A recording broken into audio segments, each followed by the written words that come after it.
And now, introducing the new SneakyG Man store on SD. All you got to do, go on to SD, type in SneakyG Man store, and you could get your very own Are You My Malacca shirt, Samsung cell phone case, or just a cap or a beanie. Let's go Giants. Ow.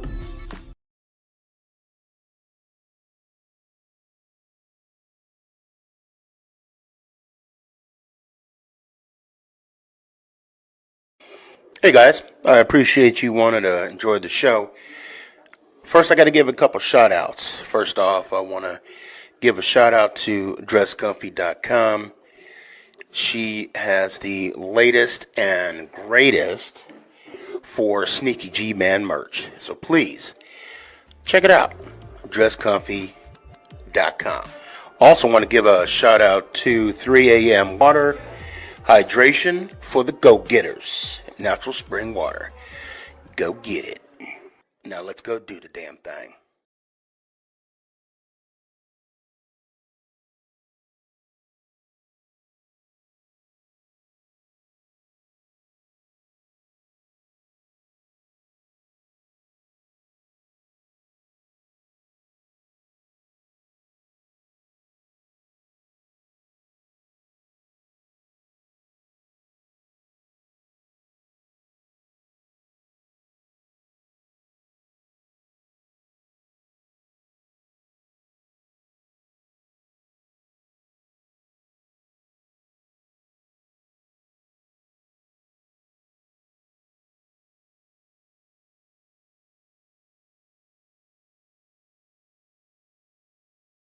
I want to tell you about this hole-in-the-wall staple in Louisville. It's Sullivan's Barbecue. You want to talk about good food. So the family and I, we went on Friday, and on Fridays they have a special, all-you-can-eat catfish. How much catfish can you eat? And as you can see, they got a variety of food. My family, they enjoy the baked potatoes, and you can get it loaded any which way possible. Now, what I typically get is the feast for two. Oh, look at that.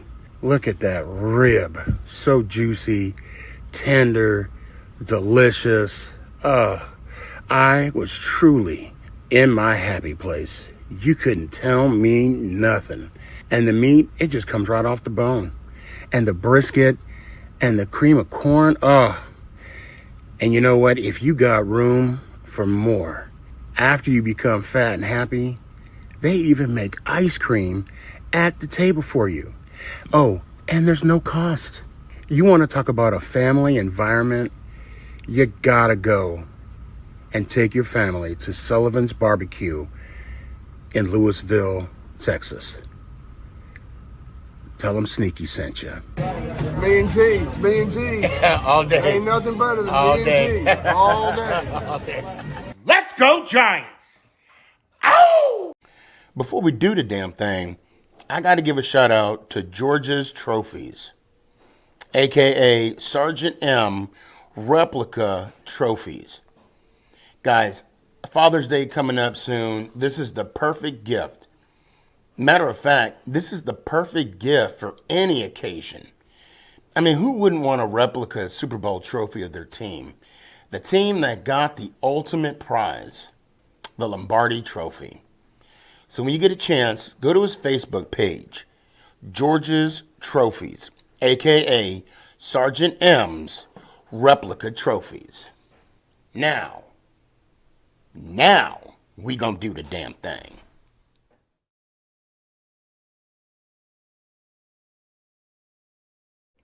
Is this thing on? It's your boy Stefan, a.k.a. SneakyG. Yeah.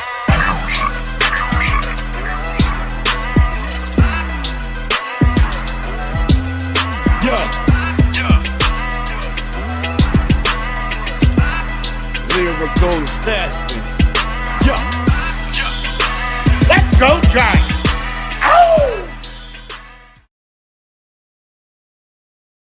What's going on, everybody? It's your boy Stefan, a.k.a. SneakyG. Man, What is up? Happy Tuesday. There's something about Tuesdays that I love so much, and it's not Monday. That's kind of what I'm going with right now. I'm gonna go ahead and put out the link out so y'all can join. However, I want y'all to bear with me for a sec. I'm about to get controversial. I normally typically, let me move this out the way because it's a little glare. Okay. I typically normally kind of sort of get controversial, like maybe once or twice a month, maybe once if I'm feeling froggy. I'll jump. So I've been paying attention. The WNBA started off last week or so. And of course, you got Reese and Caitlin going at it, as you should. I mean, I think rivalry, my opinion, rivalry is good. Okay. And clearly they have history. Okay, you got Reese and you got Caitlin. Chad, help me out here. Caitlin, what's her last name? Help me out here. I mean, it always happens when I go live. Like there's one thing you can say about me. I'm consistent in messing up people's names. Clark, thank you. Thank you to Weird Fool Dis. Did I say that wrong? I hope I didn't say that wrong. Don't be mad at me. Clark, Danny, thank you. Caitlin Clark, and what's her first name? Is it Angela? I'm all jacked up. I'll admit it. But I know it's Reese. Now, it was a foul. She got up mad. Guys, listen, there's a history. There's a history between the two. Okay? It's going to happen. Right? They're going to hate each other. They're not going to like each other. They're not supposed to. This is how sports are supposed to play, with emotion.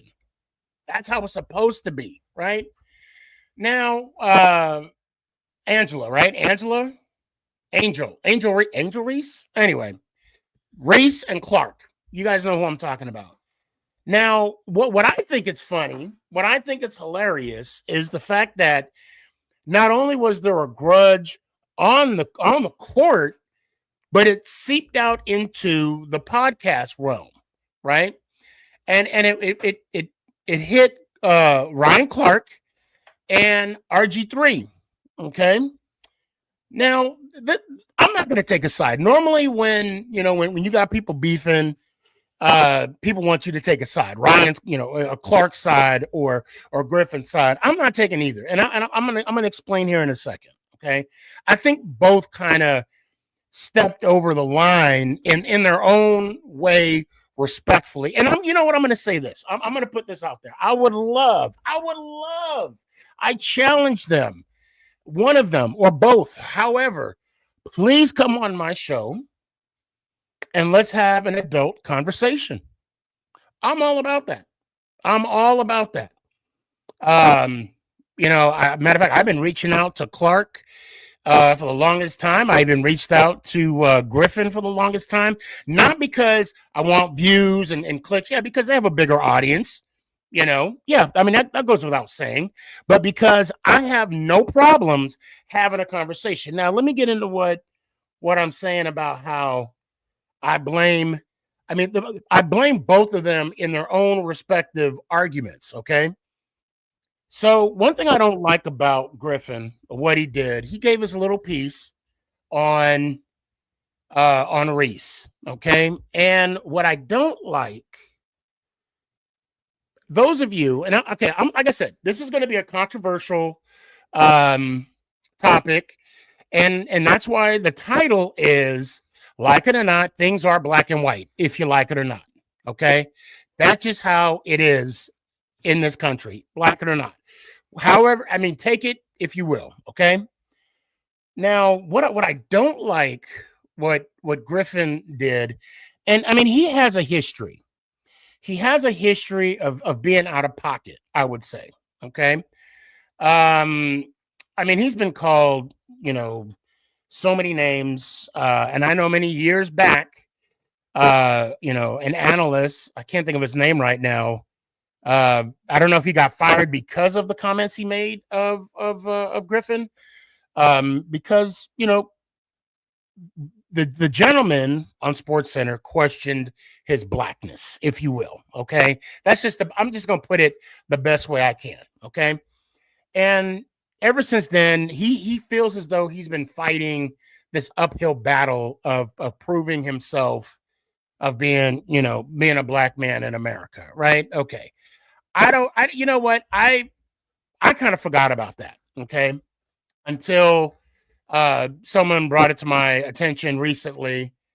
And so my issue with Griffin is just recently when Jackie Robinson was either mistakenly or purposely removed from the American history books, right? Military history books because of DEI, wherever you want to call it. Mia Chime had every right to speak on that. And he responded back with, I wish sports talk shows weren't political. And then he doubled down. And I'm not going to go into the tweets, but I will say this. He missed a perfect opportunity to be accountable for the culture. And I'm trying to be, and I'm not going to be careful. I'm just going to come out and say it. Okay. Now, what I mean by that is he had a perfect opportunity to either agree or disagree. And, and to his defense, he disagreed. Okay, that's fine. However, there's issues that in sports, like it or not, everything is political. And I just wish that he would had more of an understanding of the position he was in. I mean, he was part of back then the Washington Redskins, okay, which, I mean that team itself is part of history, not because of the name change, but what happened in 1988 when Doug Williams, actually they won in 89, but it was the 88 team. When Doug Williams became the first black man to be a starting quarterback, and not only that, but also win the MVP. And I, as a young kid watching that game, and this was a year after the Giants won the Super Bowl, right? I didn't understand the impact of it until I saw what it meant to my dad. And it meant, volumes. I mean, it was just, he wasn't even a Redskin fan. He's not even a Giants fan either. But when he found out I was going for the Broncos, and the only reason I went for the Broncos because they lost to the Giants the following year, and I said, maybe they should win it this year. He almost kicked me out the house. And one, he hated Elway anyway. But I digress. I'm kind of going off on a tangent right now. Going back to this Reese and Clark situation. The problem that I have with his statements that he made was he talked about the hatred that Reese had for Clark, which is probably true, most likely true. However, the issue that I have with him is that, and some people may not realize this, and I'm just going to come out and say it. Being an African American in America, we have to carry ourselves in a different way. If you want to agree with me or not, we do. Because we can't be because I'm sorry, let me back up real quick. We are already profiled, if you will, as as an aggressive type of culture. We already have that stereotype of violence and the angry black man or angry black woman stigma. Okay, and I mean, and I don't agree with it. Okay, I don't agree with that stigma because everybody in their own right has their own type of tolerance, right? Now, and I didn't really understand I didn't understand what that meant. I knew that, the false tendencies that people may have when it comes to African Americans is that, blacks, people, even some of us hate being called African Americans, is that we're angry, we're violent, we have these tendencies. Was when I will never forget. I was riding the bus. I was in Seattle, riding the bus, heading home, and there were two women sitting, 2 seats away from me. And the comment was made, and I'm going to quote her, and I've never forgot about this. They were having a conversation, really wasn't paying attention to the type of conversation they were having, but she said to her friend, I kid you not, Becky, I had to get black with her. And I was taken back with that comment. I'm like, so now we're an adjective. Now we're, now, so you're saying you had to be aggressive with someone by saying you had to be black with someone. And I say all this. Robert Griffin was talking about the hatred towards the hatred that Reese had towards Caitlyn. I get that. However, I don't think he understood the situation where black women, they are marginalized. I mean, there's a handicap in pay, treatment, and medical care. I mean, the list could go on and on. Okay. But what I don't like the fact is that he continued that stereotype of the quote unquote angry black woman. I did not appreciate that. And Ryan Clark clapped back, and rightfully so. And before I get on to what Ryan said, which I completely disagreed with, I think as a culture, if we're gonna speak upon our culture, we as podcasters, analysts, whatever we need to speak about ourselves in a positive light, because the media, people already, and I'm not gonna say everybody, okay? I'm not gonna say everybody, right? But we're already, demonized on TV. We're already put down. We're already, showed as a culture that's unhinged and all this. And I mean, we can even talk about the political climate. How right now, how all our history is being erased under DEI. We could talk about the reversal on some situations in the White House regarding segregation and civil rights. But I digress. I don't like the fact that Robert Griffin continued that stereotype of the angry black person. Okay.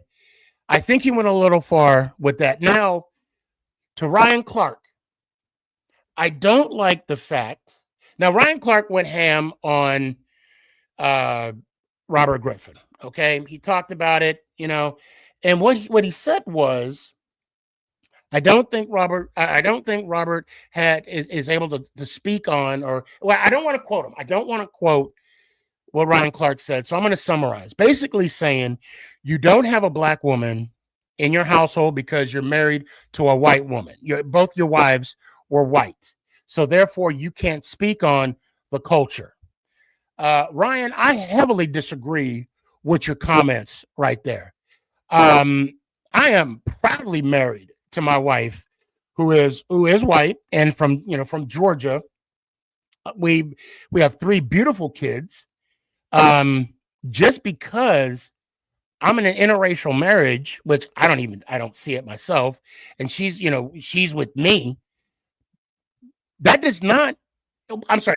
Ryan said he's not qualified to make comments like that, and I completely disagree.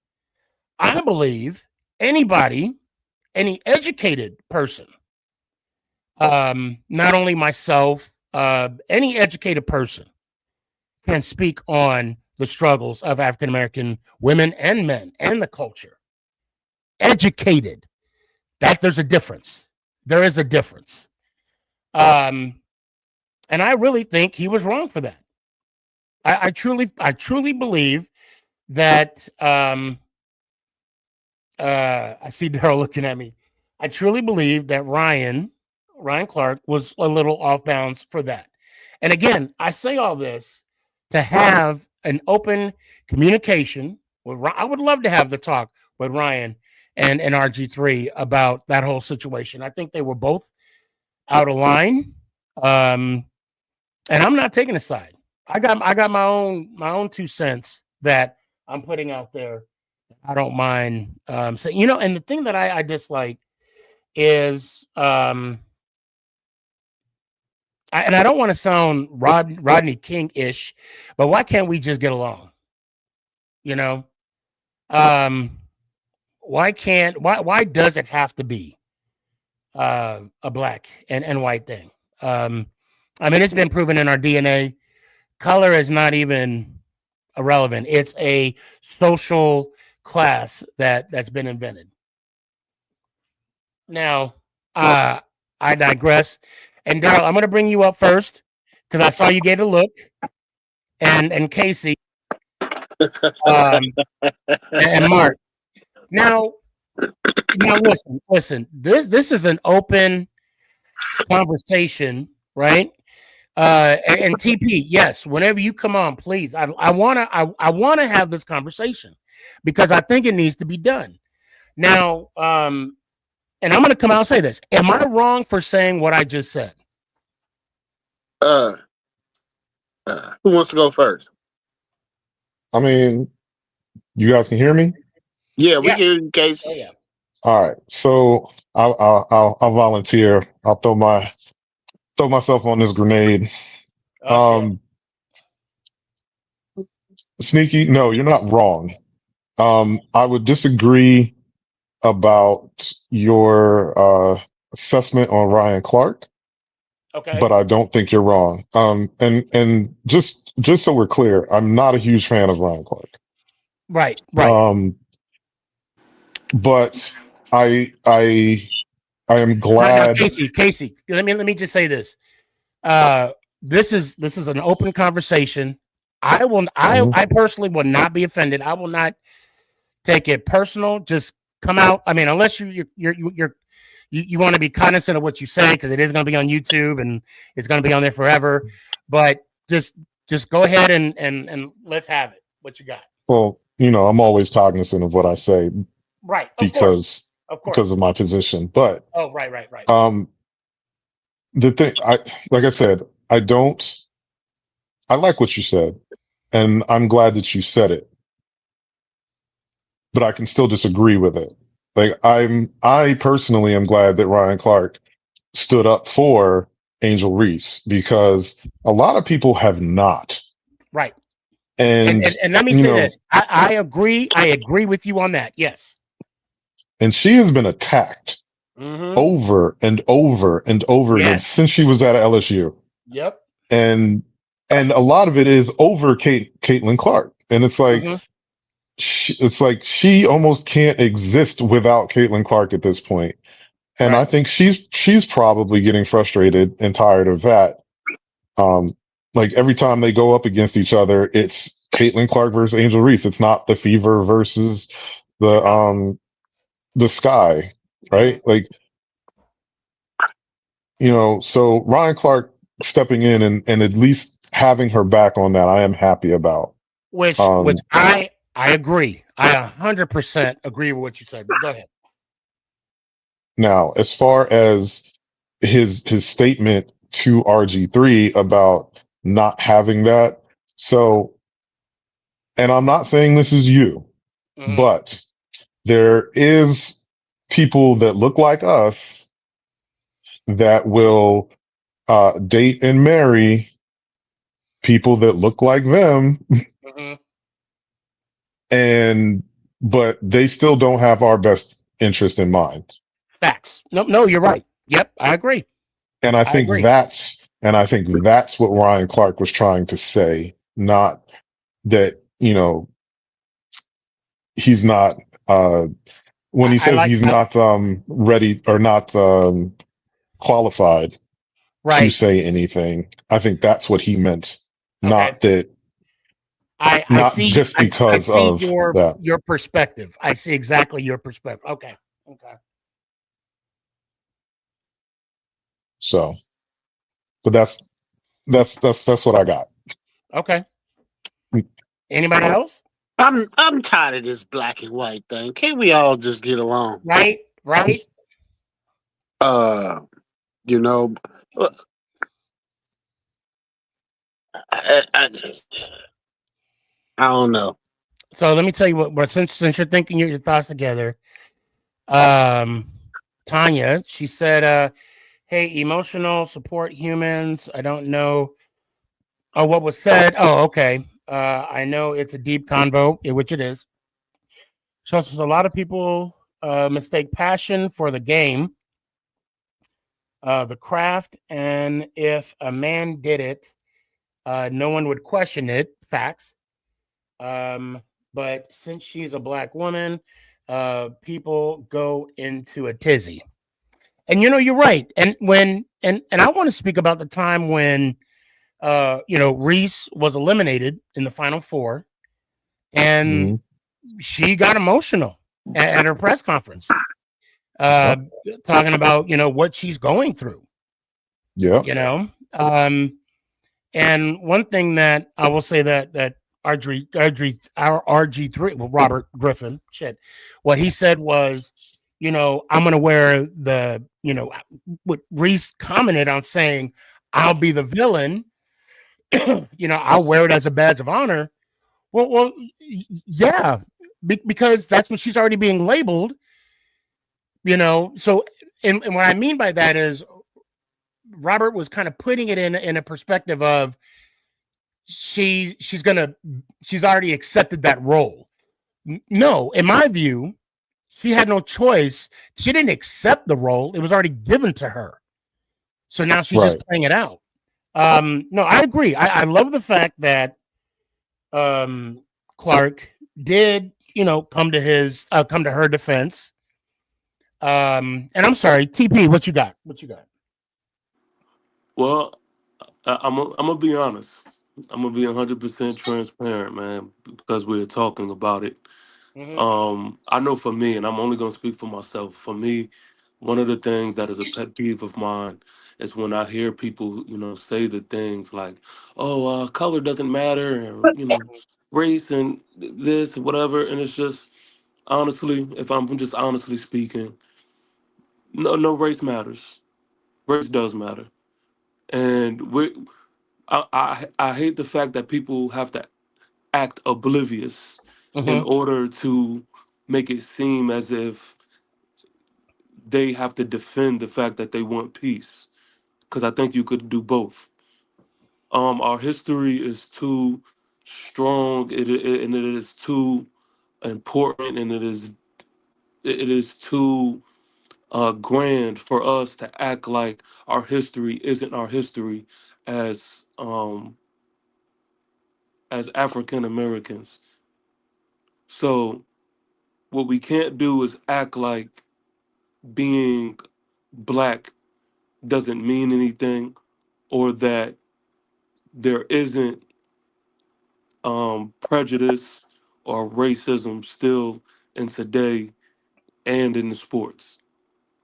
With that being said, there's also just a big just trust factor, man, that is truly just disconnecting everyone right now. And that's the truth of the matter. And I kind of spoke to this before on the show, and the truth of it all is, you know, there's no trust. And then I would challenge people to ask themselves, okay, for one, I mean, why is there no trust? And for two, can you see it from a different standpoint than your own? Because the truth of the matter is, yeah, you may be in a situation like Angel Reese and Caitlin Clark, where you may be throwing the race card into a place that is not necessarily deserved. That may be the case.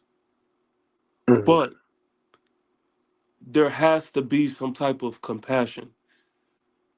And we cannot sit here and act like our history isn't our history. And what I cannot stand with a passion is when people just expect for African Americans to just say, "Hey, forget about the past. Yeah. Yeah. just go on. Well, No, Okay. Can I that has to be handled with diligence and care. but then again, can I 9/11. say something real quick? Hold on. But then again, 9/11. Never forget. You know. Yeah. A prime example. Yeah. You know, Go, we go can ahead. go on and on. Like Yeah. let's. I mean, if we just put it in a more, if we just dilute it to a simple sense, you know, if someone enters your home and let's say causes harm to your whole family, who is somebody that didn't experience what you experienced to say to you, hey man, you got to move on? That was Right. 10 years ago. Right. You know, in simple terms, just to kind of just correlate that into a sense for people to understand. So I mean, it's two sides to it, and I just think that all in all, man, there has to be compassion, and there has to be better judgment held to when it comes to the race talk. Casey, you got something? Okay. So, I hear you, TP, but here's my question to you, to everybody, actually. How are we supposed to even move on from something when y'all keep not, and I don't mean you, but people keep reminding you of it every day? Every day you look at the news, every day when you're online, you got people that are constantly reminding us that they look at us as second class citizens. Mm-hmm. Yeah. There's a constant reminder of that.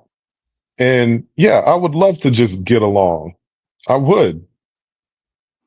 But at the same time, like I said, there's this constant need to try and defend racism.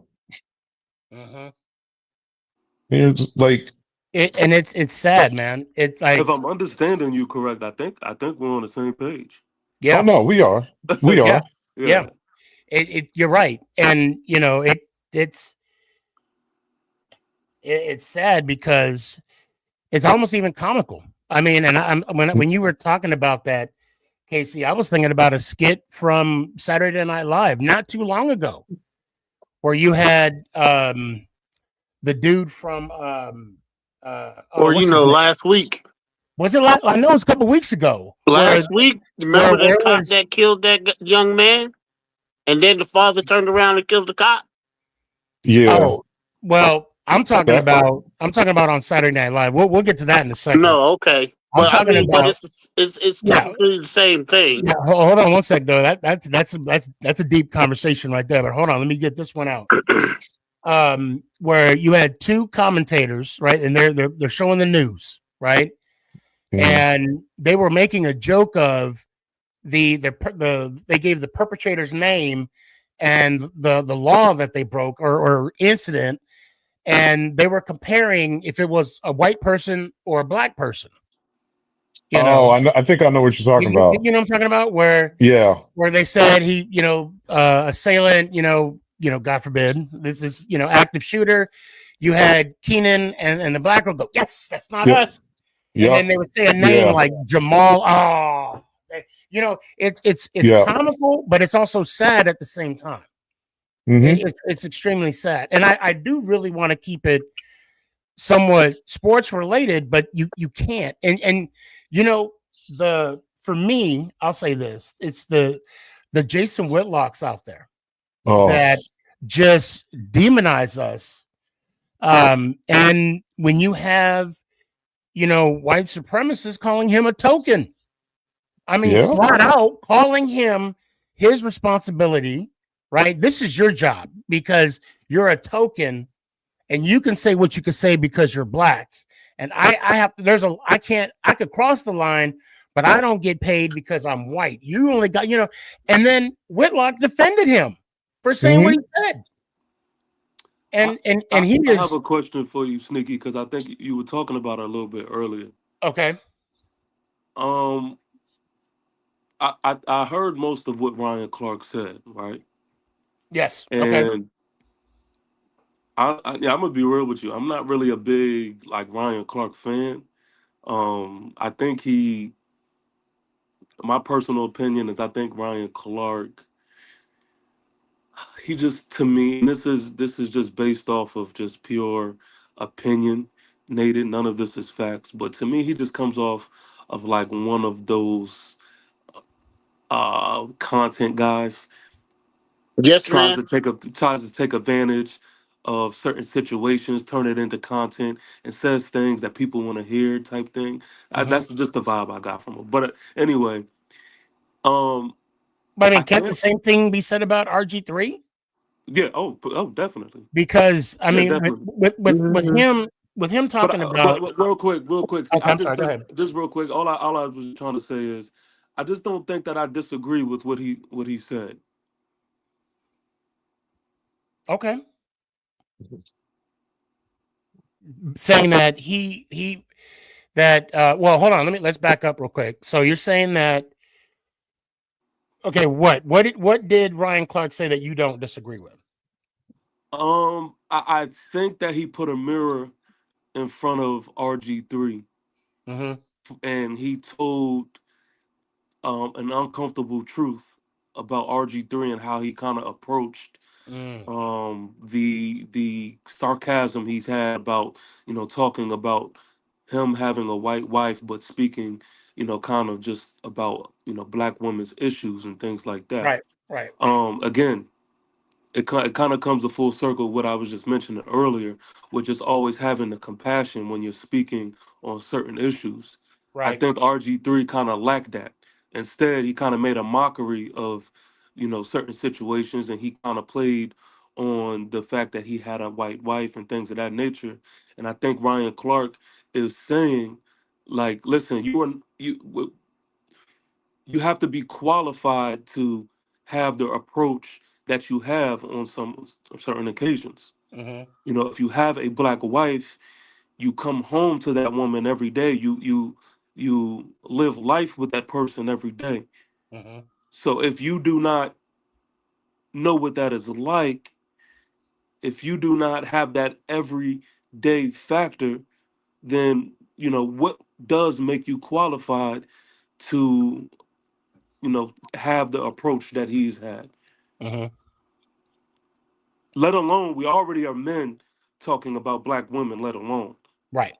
Right. So if I mean, what would be your correlate? Like, what makes you qualified to speak about this if you don't go home to a black woman every night? That's Well, just that. and then Go ahead. and let me ask you a question. You brought up a really great point, and I think that's where I got a side eye. That's where I gave Ryan the side eye because the fact that look, just because I come home to a white wife, I still understand the struggle of a black woman. I still understand the struggle of our culture on a daily basis. Um, and no, I don't go home to a black woman every day. But I feel in a sense me, and I'm only talking about me, not. And I saw you, I saw the steam coming out the ears, Casey. I saw that. Um, but I feel, and again, that's why I said educated people. I can't think of his name. I follow him a lot. Tim something, right? He speaks truth about the African American community and about the oppression, that we the struggles that we have. And that's why I said educated people are qualified. I mean, we are all aware of the mistreatment that us and our black sisters get on a daily basis. I mean, and I feel, and this is just me, right? I feel I'm qualified to say that. I'll say this. I don't believe, and this is only me. I'm only talking about me because Casey, you brought up a really good point when you said there's people like us that marry outside of our race and they don't have our best interest. Man, you hit that on the coffin. I mean, there's two people I could think of right now off the jump, right? That's in high positions that you just want to kind of like say, really? So, but I say I digress. And I say that obviously who we marry doesn't represent our identity. if that makes sense. Yeah. So It, my thing is, all right, I get it. You can say, oh, well, you're married to a white woman, so you don't understand. But I guarantee you, and maybe I'm wrong, but most of us was brought up by a black woman. Yeah. Yeah. So you do understand on a day to day what it's like to come home but to a black woman. we can't say most of us. Well, and I'll tell you straight, my mom was Greek. So I come from an interracial couple. Right. But but growing up, I mean, I'm not gonna sit here and count how many black friends I have. You know what I'm saying? I'm not gonna Right. sit here and count how many Hispanic friends I had or gay friends. You know, I understand the culture and the struggles. I do. Right. But that's what I'm saying. Like, Yeah. just because you're not married to a black woman doesn't mean that you're not, Right. that you don't understand, because, you know, now RG3, for his part in this, I don't know that he ever dealt with what you would consider typical black issues. Right. He went to Baylor, which is an extremely white school in Texas. The area where Baylor is what do you call it? I forget the name of the city that it's in, but Not Waco, right? no, it is Waco. You're right. It's Okay. right by Waco. Okay. It's an extremely white place. Now, he could educate himself so he could understand, but from some of the stuff that comes out of his mouth, I don't think he does. I don't think he cares to. And it's like I said earlier in the beginning of the show, he had a perfect opportunity with that whole situation with Mia Chime when she talked about how wrongfully Jackie Robinson was basically erased from American history, and how he jumped out and said, you know, I wish talk shows, sports shows weren't so political. And he should understand, especially playing for the Washington Redskins back then. That's what they were called. With the history that they have, being a black quarterback in the NFL, like it or not, there's a responsibility that particular athlete in that particular position they have, like it or not. Yeah. Because I mean, it's just now recent where, you know, what Michael Vick was the first. I mean, they made a big deal because in 2000 he was the first overall pick, first African American selected a quarterback to play in the NFL in 2000. Well, that's because before that, they had this idea that black people weren't smart enough to play quarterback. Right. That was the actual like thought process. Look, there's things like the Rooney Rule in the NFL right now because of the lack of participation that people of color have in the higher echelons of professional football. So it's funny because the league is 75% black. So how do you equate that when you say, oh, well, all the players can be black, but once you start talking about the coaches, they can't coach. It's the same thing. Oh, they couldn't quarterback. They weren't smart enough. Now half the league has black starting quarterbacks. Like, it's, for some reason, like every time it comes up, you still need somebody to break the barrier. And it's just like, well, why do we have to keep doing this? Why do we have to say we are good enough? Like, haven't you figured that out yet? What else needs to happen? Right. Like I asked a guy at work the other day, I was like, why in 2025 do we still have people who believe that they are better than others because of their skin color. Why? Because it's taught. It is passed down from generation to generation. And as long as we keep, I shouldn't say we, but as long as it keeps being passed down, we are going to keep doing this, because most of the people that it passes down through are the ones that are in power and have the ability to affect millions of people at a time. I I'm gonna put some pushback here and say that I do think that there is a difference in choosing to um, be married to a black woman versus being born from a black woman. Again, to Ryan Clark's point, there is a difference to having your adult life being united and shared with one that you come home to every day and night. And unless you it's one of those things that unless you are in that position, you just may not have that true understanding. It's just not the same as just having a black mom.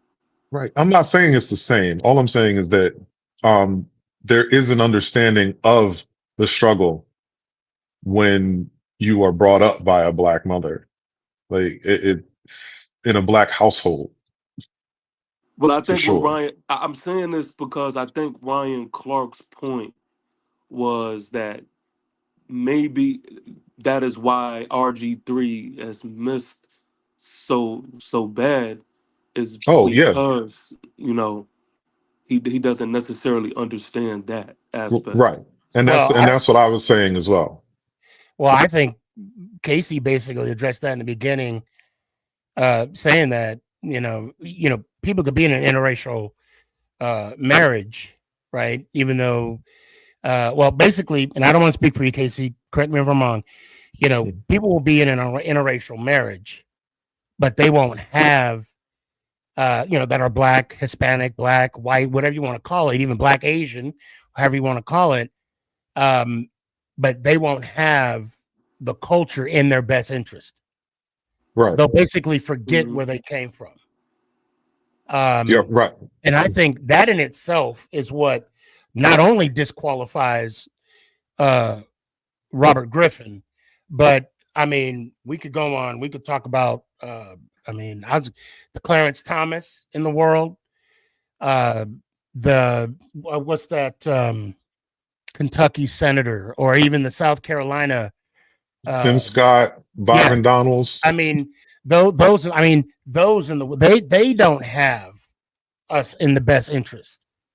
I think I would say those they are less qualified because of that fact.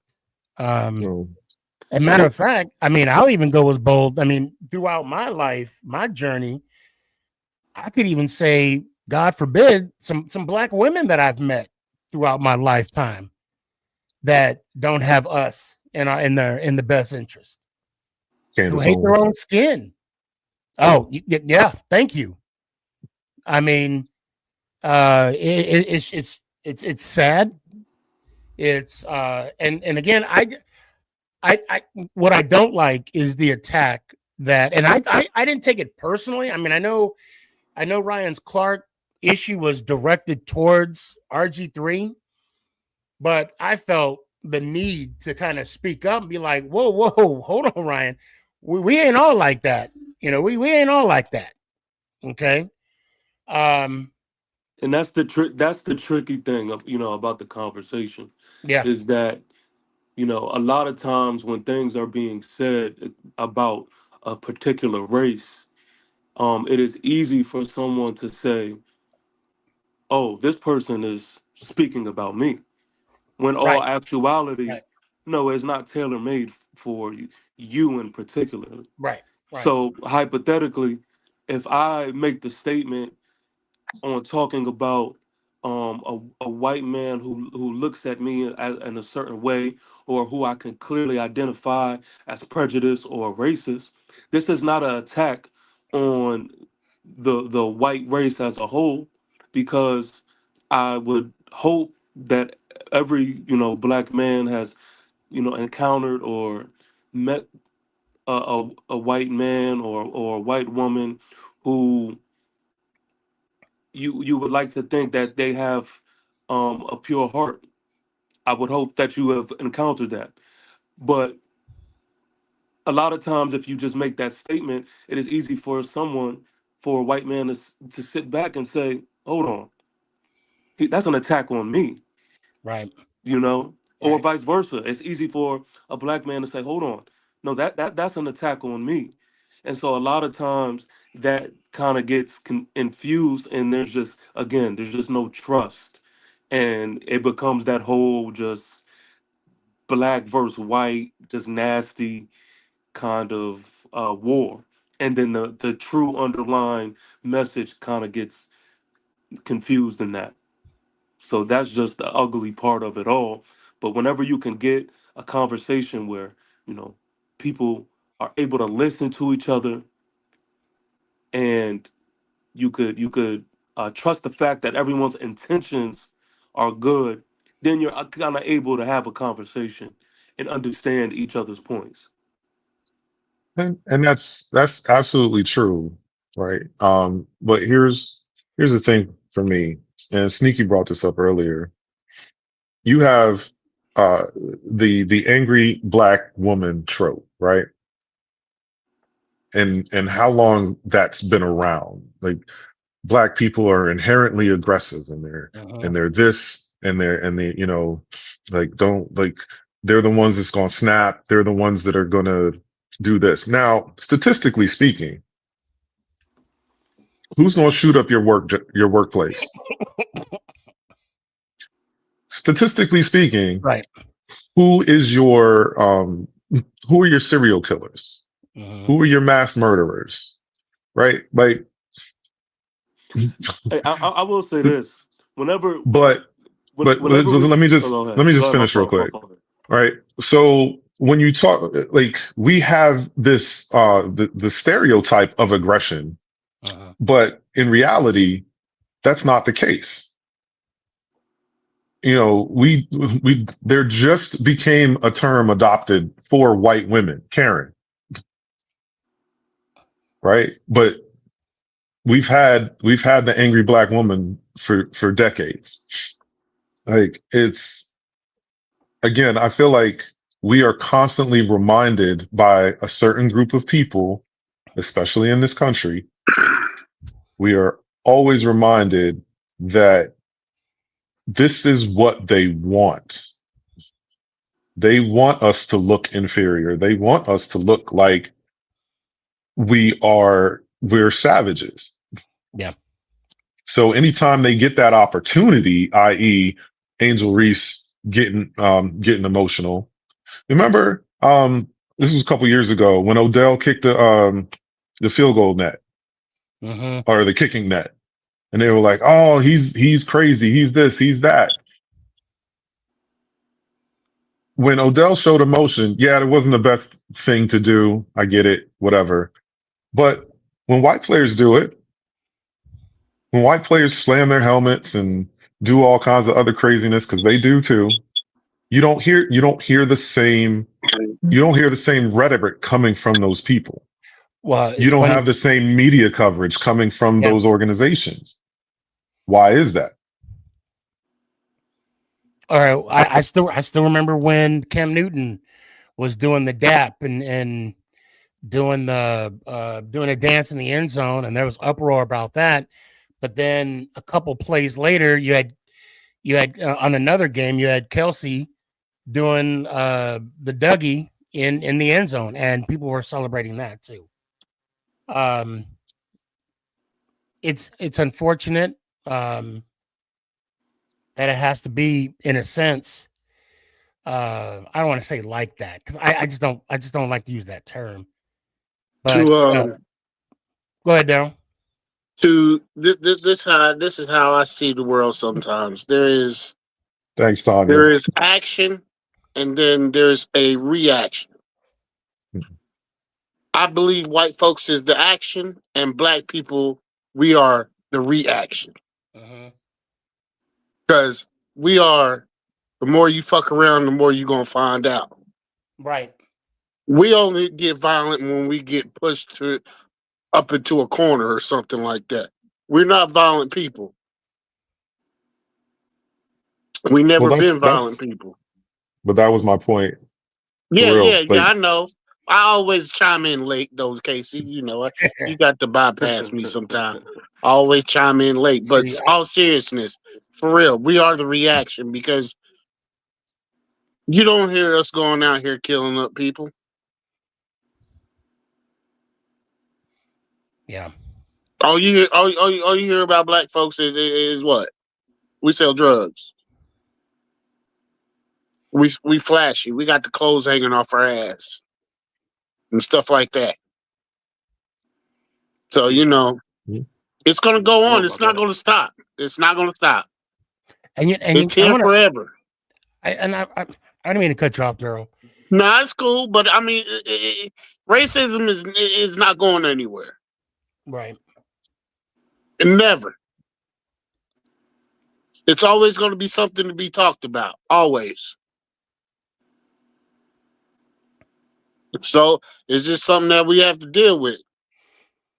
Some people can get humor. Some people can get humor out of it, and some people can't.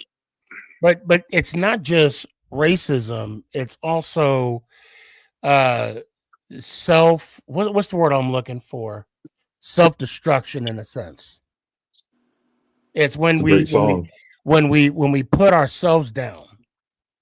I mean, and this is the one thing that I was against RG3 when he was talking about the whole thing was, maybe he doesn't understand the angry black woman mantra. Maybe he doesn't understand that. Maybe he never heard of it. But at the same time, it's, you know, I understood that when he said that, I shook my head. I'm like, this guy, he just don't know. He does not understand what he's saying.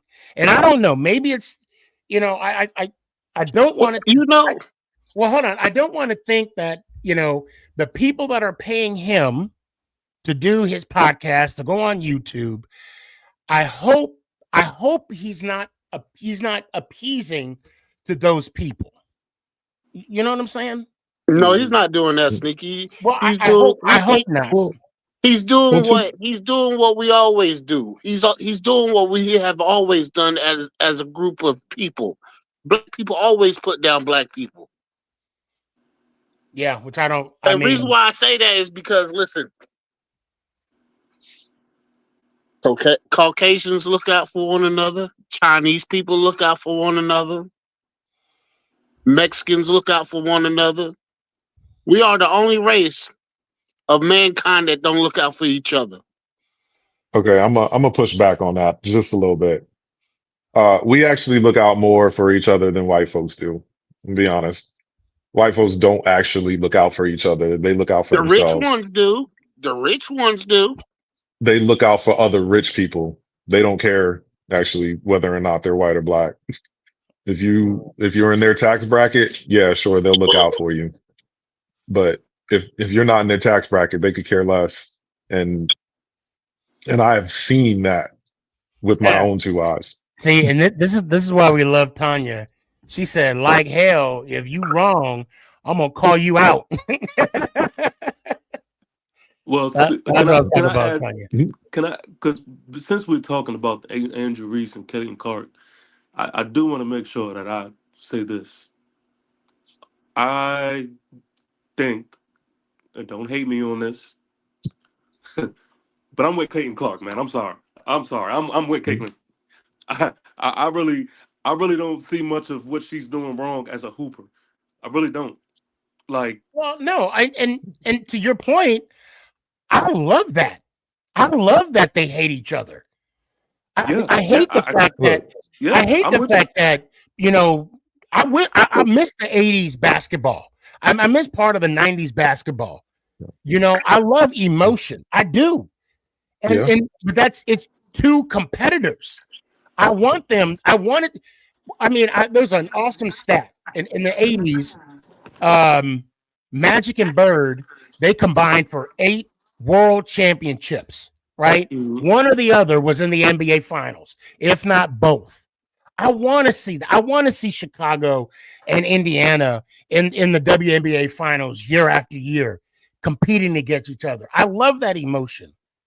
I just don't like the fact they're making it a white and black thing and not a Chicago Sky and a what is it, Indiana Fever, you know, type thing. That's the only thing I don't like. CP, let me ask you something. Do you think Caitlin Clark should have got a flagrant for that foul? I'm gonna say no, yes. Not at all. I'm gonna say yeah. I mean, I thought he was asking me. Oh, go ahead. No, I'll play with you, Sneaky. Oh, so I saw a highlight. I'll be honest, I didn't watch the game. I just saw a highlight of the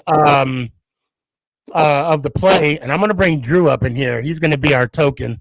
I watched the game. All right, go ahead. I watched the game. Don't do that to Drew. I'm telling you, as a former referee, granted I wasn't in like college or anything, but I would not have called a flagrant foul on Caitlin Clark. That was not a flagrant foul. It was a hard foul. She made sure that Angel Reese was not going to get that ball up. That's what she did. But Casey, let me add this quick point real quick. But I want to say this, and I'll trust your word, especially someone who used the ref. My initial answer to that is no, I don't think it was a flagrant foul, right? But if I'm putting my mindset into today's game, I honestly don't know what is and what isn't a flagrant nowadays. That's true too. So, I definitely understand what you're saying. Go ahead. Well, I'm gonna say, Casey, just because you were a former ref, you are not qualified to speak upon that. How dare you? How dare you speak upon that? You never ref in the pros. I'm sorry. Good, Drew. Welcome to the show. You know what?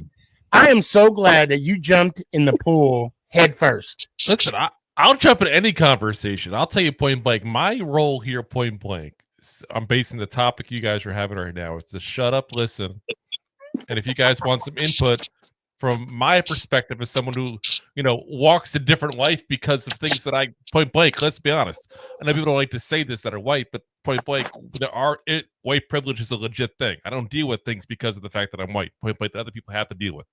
So, like I said, my role, point blank, shut up, listen, hear what you got to say. If you guys want some opinion of somebody in a different walk of life, I'm here. Absolutely. I love it. But that's part of the conversation that needs to be had. It is, yeah. Exactly. And people are afraid to jump into a point blank because they're afraid of saying something that would point blank get them called race or something like that. But here's honest people having honest conversations, there shouldn't be that.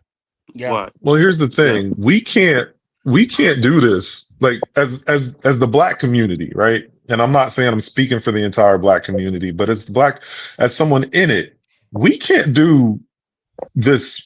We can't fix this by ourselves. Right? We can't.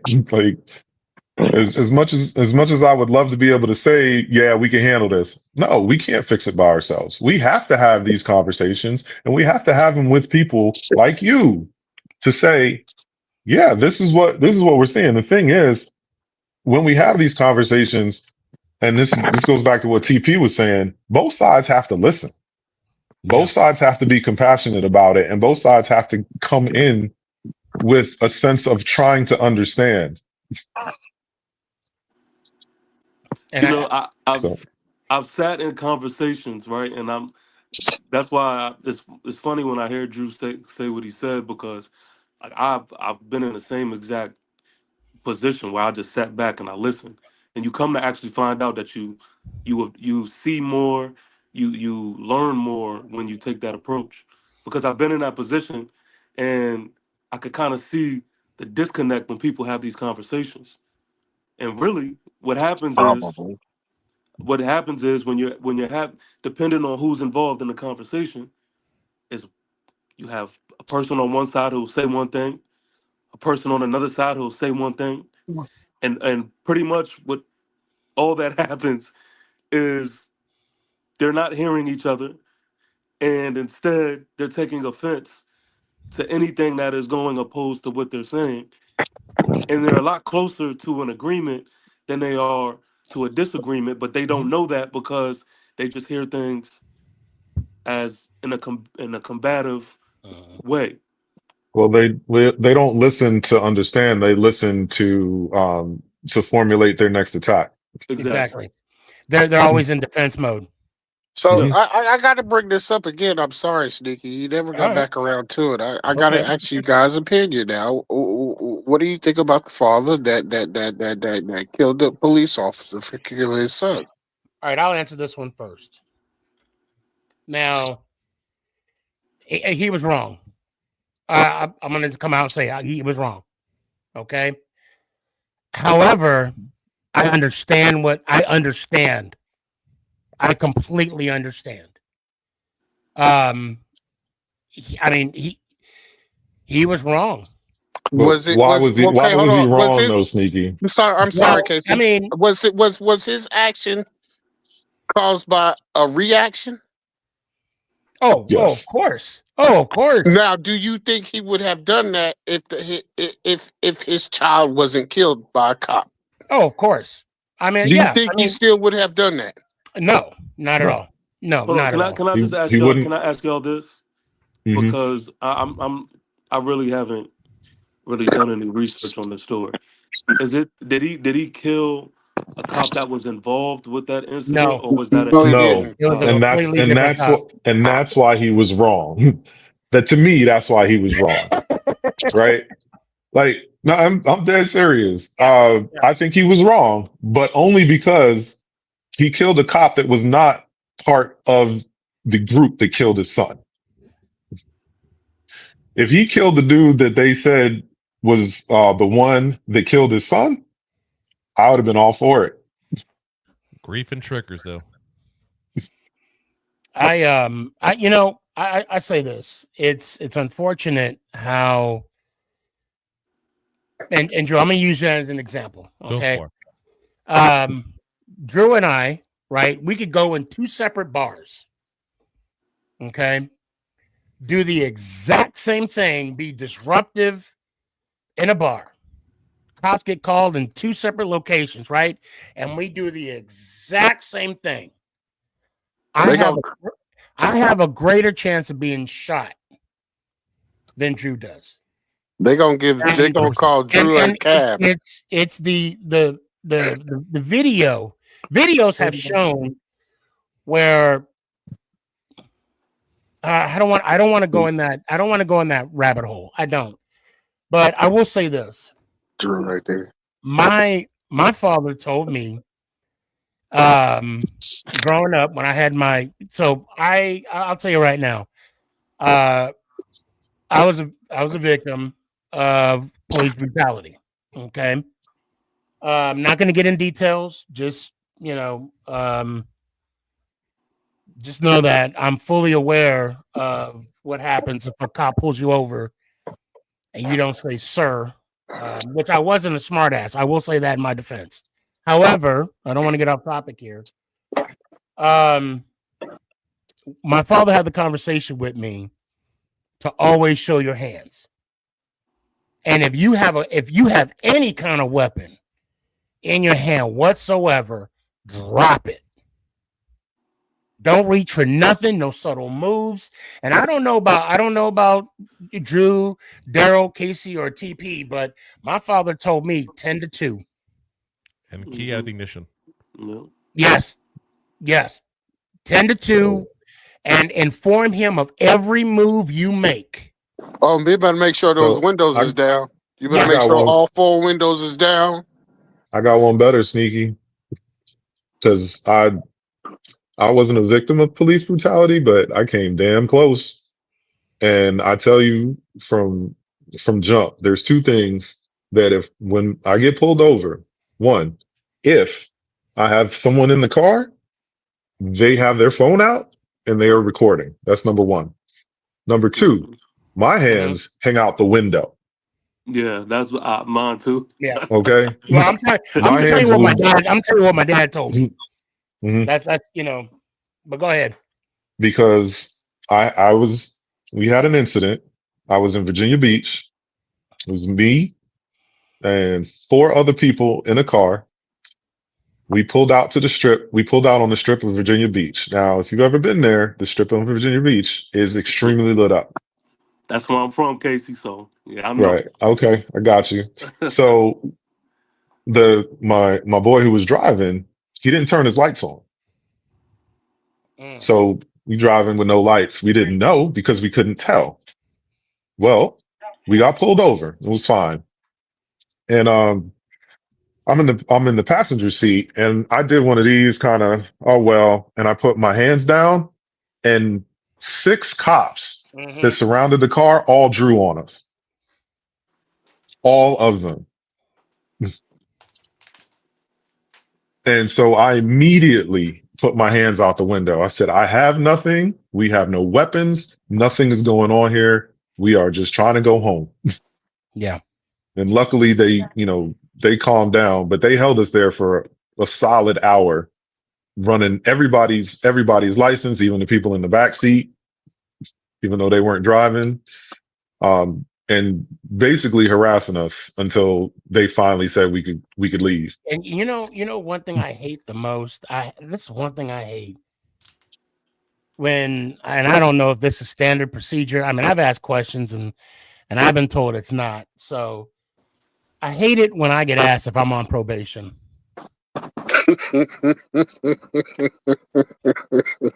Like, why is that your first question, right? I'm like, am I on probation?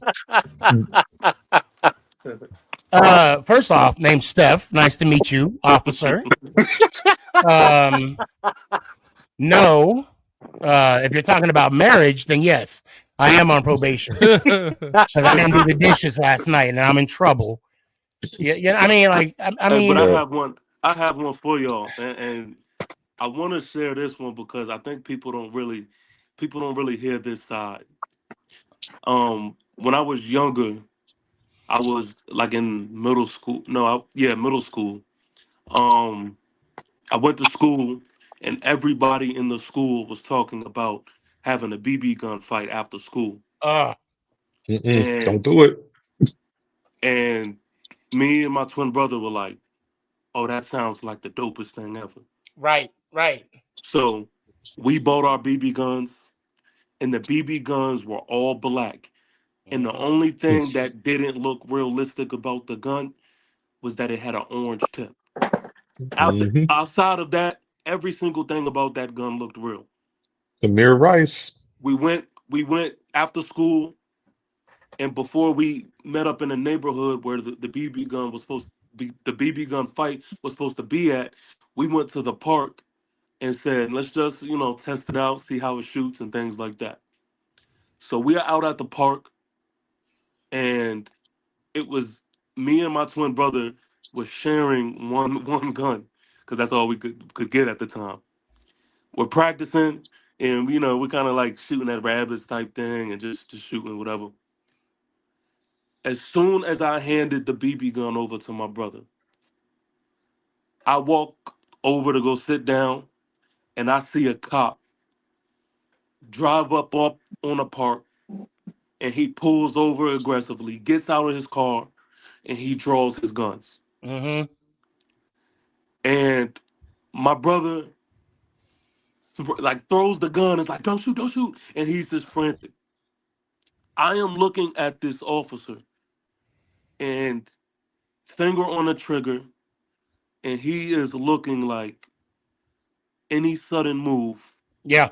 I'm pulling this trigger. Yeah. Long story short, thank God he never pulled the trigger. He called my mother to, of course, talk about this, and we could have gotten a lot more trouble. And he said something, man, that I'm just honestly I'm never gonna forget.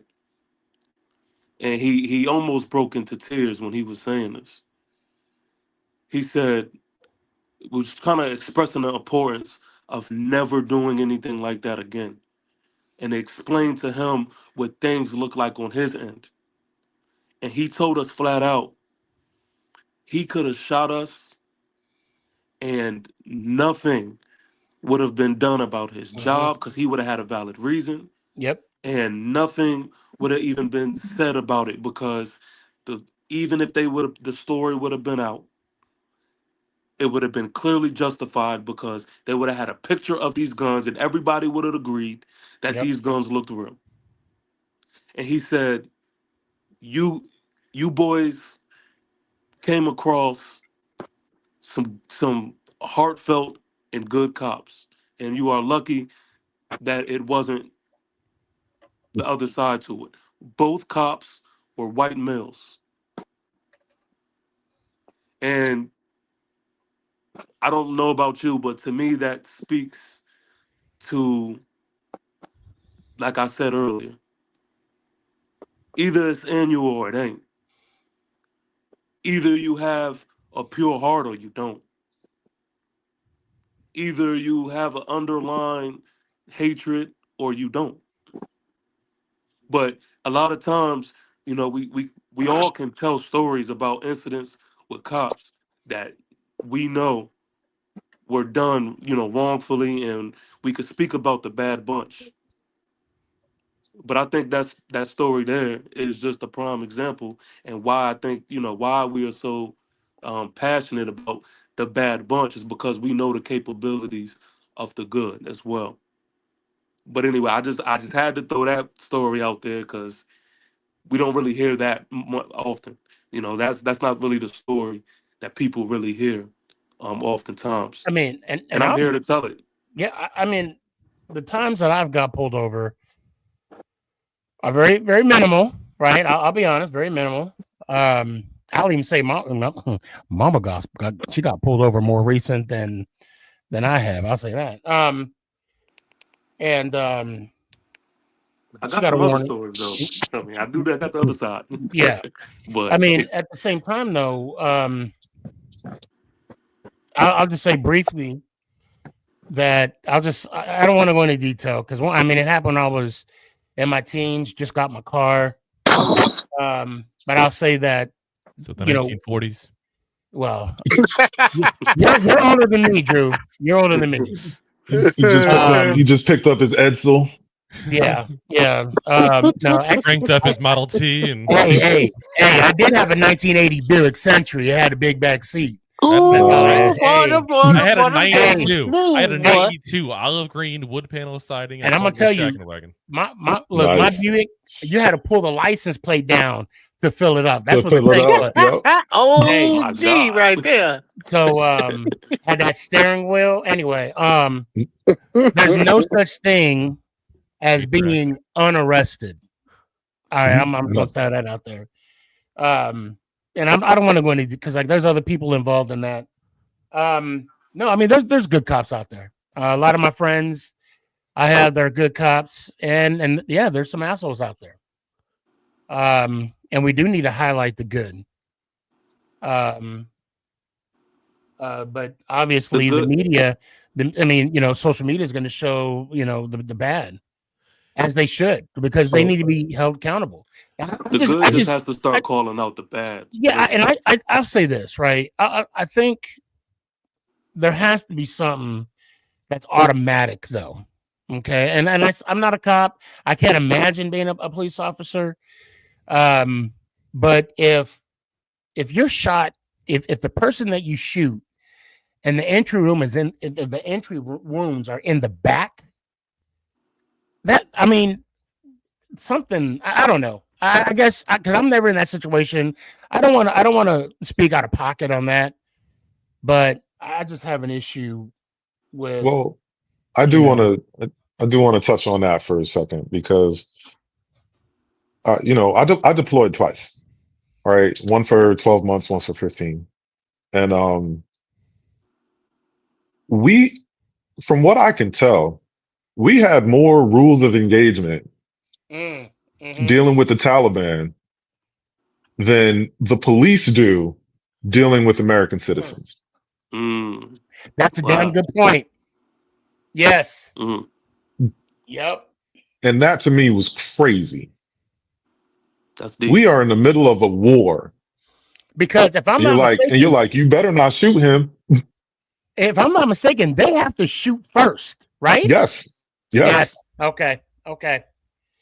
Or there has to be imminent, and I mean imminent, like they have guns drawn on you, danger before you can even take your weapon off safe. Yeah, I know. When I was never deployed to Haiti. I mean, I'm sorry, not Haiti. I was deployed to Haiti, but I was never in Afghanistan or Iraq. I ETS right before then, but I was deployed to Haiti, and we got intel that there was anti-American, out there, American people out there, and yeah, we were told that they had to fire on us in order to fire back, and that was part of the rules of engagement. I'm like, wait a minute, what? So even if they raised because they had AK-47s, they didn't have those 5.56s. Yes, we'll go through your armor quick. Yes. So, but I didn't get your answers on the on the Angel Reese and Caitlin Clark thing. What did y'all think about that? Oh, about if it was a foul or not? No, just basically, pretty much who. If you had to pick a side of the rivalry, I mean, who would you be on? Because I look at it from the standpoint of, I love a good rivalry. That's just me personally. I love the whole Angel Reese versus Caitlin Clark thing. Me personally, I think Caitlin Clark has been whooping Angel Reese's ass, but I love the idea. Well, let me say this: they are two different players. First off, it's like they're trying to compare a guard with a center. It's not necessarily a fair comparison. No, I disagree with that. Caitlin Clark gets to dominate the ball on offense, where Angel Reese has to wait for passes. I'm just saying, like, in terms of the numbers. But I will say that what I remember when a particular person was at Iowa, she was doing stuff like this. Yeah. Like, so if you wanted to make someone out to be the villain, I feel like it should have been the one that was acting like a villain on the court. And not only that, she was doing this. I'm glad we're getting there because I disagree with all of this. I'm glad we're getting here. Go ahead. Now I want to hear Drew's standpoint too on this. Oh, so if you want to make somebody out to be a villain, I thought it should have been Caitlin Clark. I now, as far as a rivalry is concerned, like, what rivalry in sports that wasn't good? So they're always good. Now, Angel Reese needs to step her game up, but yeah. Now you do know at some point they're going to be on the same team in the Olympics, so let's just be ready for that. They'll be fine. Let's be ready for that. But Drew, go ahead. What's your 2 cents on this? Let me just ask 2 questions, and I think you'll get to where I'm going to get to very quickly with these 2 questions here. What channel does Ryan Clark work for? ESPN. What channel shows WNBA games? A few, like ESPN. ESPN. Yeah. I think a lot of this, to be very frank, is there's no hate between those two whatsoever. There's a rivalry, and I think it's just, I think it's a matter of they're talking it up, trying to make it a bigger thing than it is on the court, at least, just to increase the ratings. Because let's be honest, the WNBA has been a losing proposition money-wise since it started, and now you have 2 people that are considered, stars of the sports world now. That are just entering the WNBA. And I think there's a lot being made to increase that rivalry and try to make it the WNBA version of Magic and Bird. And like I said, listen, it's a young rivalry, it's a newer rivalry, but listen, when you're trying to increase viewership, controversy is one of the greatest ways to possibly do it. Yeah. 100%. I think a lot of this is like, and you see it in every single sport. How many times you see football players on the court, they're pissed at each other, whatever, and then after the game, they're fine. Yeah. Like, that just happens in life. But because of the fact that now the race issue is brought into it and stuff like that, especially what happened obviously with RG3 and Ryan Clark and everything. It brings a bigger national conversation to this whole entire thing. But I think a lot of this, honestly, is being elevated to elevate the viewership of the WNBA. Actually, you just made me think of something real quick. Wasn't Kenny Pickett the one that the DM from Cleveland? What's his name? Myles Garrett. Okay. Yeah. Wasn't he the one that like Myles Garrett went after with his own helmet at one point? No, that wasn't Pickett. That was Mason Rudolph. Yeah. Oh, I remember okay. that game. All right. But Drew, to your hilarious. point, I love all of that. Like, I'm here for that. I love the made up narratives. Only thing is, the only part that I don't like is the race thing, because that's a serious, topic. But as far as the made up drama and like creating the little narratives, I'm here for all of that. Yeah. I don't like the race approach, because that is real life and that is serious. But I think that's how rivalries are created. Correct. But it's also what brings apart a national conversation, because now you have people, because of what happens in these scenarios now, people that aren't even people that necessarily would watch WNBA, even people that aren't into sports. Yeah, right. It's bringing the topic into their homes now. Right. And that increases viewership, people watching, people going to the games, everything with this WNBA that, again, quite frankly, the NBA has been keeping this thing afloat for how long? The entire 25 time, years just now? about. It's been 25 years. I mean, and you hear players sometimes, oh, we need more money. Are you kidding me? It's a losing proposition right now. Yeah. And I will say this, and the when I watched, started in college, and they seen what it did collegiately. Yep. You know, that's what I'm saying. Honestly, like I said, what you're talking 100% correct. Like, listen, again, I said in the beginning, the race issue in this country is 100% legit. I will never say otherwise. Same as you guys talked about the conversations that you had, you were told when you're younger how to handle police when you're getting pulled over and stuff like that. Listen, I'll tell you point blank, 99% of white families don't have that conversation. Point blank. And that's right there is a huge telling sign on the issues in this country. But unfortunately, bad situations are sometimes manipulated to help elevate other things. And I think that's what this is. Yeah. Yeah. So I'll say this. I watched the game, right? And I'm going to be honest, the stands were packed. Like, there was a lot of folks at that game. I've seen WNBA games where, there was no one there. But that opening weekend between the Liberty game and the Caitlin Clark and Angel Reese game, there was a lot of folks in those seats. So it may be bringing, of course, bringing more money to the table for the WNBA, but as they bring more people into these seats to watch the games. I guarantee if you ask the casual fan, someone who doesn't actually watch basketball or WNBA, if they know who those two players are, they will say yes. And I guarantee if you ask them what team they play on, at least half of them will get it wrong. I have no idea. Oh, yeah. That's facts. All right, guys, I gotta head out for the evening. All right, Daryl. Man, I appreciate you coming on, man. Let me hear no problem. Let's go, Giants. Ow! Appreciate you, fam. Have a good night. Tanya has an interesting question. Okay. Jalen, you want to read that? I ain't got my glasses with me. Gotcha, Sneaky. Can I play advocate if the roles were reversed and Reese fouled Clark? What would people then be saying? What does that agenda look like? Oh, we know what people be saying. But no, that's not true, because Angel Reese has fouled Caitlin Clark hard in other games. Yeah. and it didn't become about race until Caitlin Clark failed Angel Reese. Again, it was a hard foul, but that's the type of foul that you give to somebody when you don't want them to shoot the ball. So I don't know. I think that whole situation got blown out of proportion. And I think it's because those two have history. Yeah. Well, I want to push back to what you said earlier, because I disagreed with the fact that Caitlin Clark should be painted as the villain.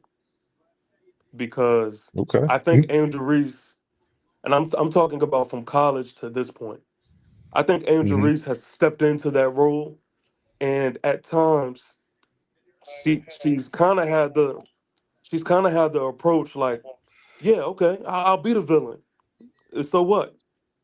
And then what I don't really like is she likes to be the villain and she likes to be the victim at times.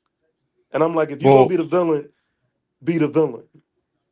Well, that's the thing. I don't think she wanted to be the villain. Yeah, And I don't think she had a is choice. But she Caitlin stepped Clark in was it. primed.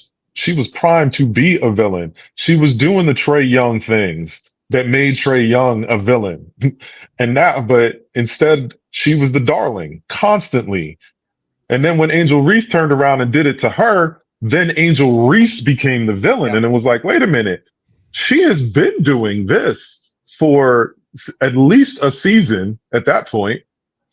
How come when it gets done to her, the person who did it is now the villain, but she's not? I remember. I mean, I remember the national championship game. They were talking about when Reese did that to Caitlyn on Get Up, and why would she do that? Why was she showing off in front of Caitlyn? And I'm like, are you kidding? But didn't say a word when Caitlin Clark did it to that other girl. And then I was she was showing the finger of, I'm getting my ring and all this. And, do you think she showed off and blah, blah, blah. And I'm like, wait a minute. What are we talking about here? How come we didn't do that with Caitlyn? Why are we now only doing that with Reese? Matter of fact, when Joe Burrow did it in the national championship, you weren't saying he was showing off getting his ring when they beat whoever. But why are we acting like people didn't bring that up though? They did. No, not in the same tone as they did with Caitlyn. Why would they ever bring it up in the same tone when you are the second person to do it? When you are the reactionary person to do it? That's like, for example, let's say hypothetically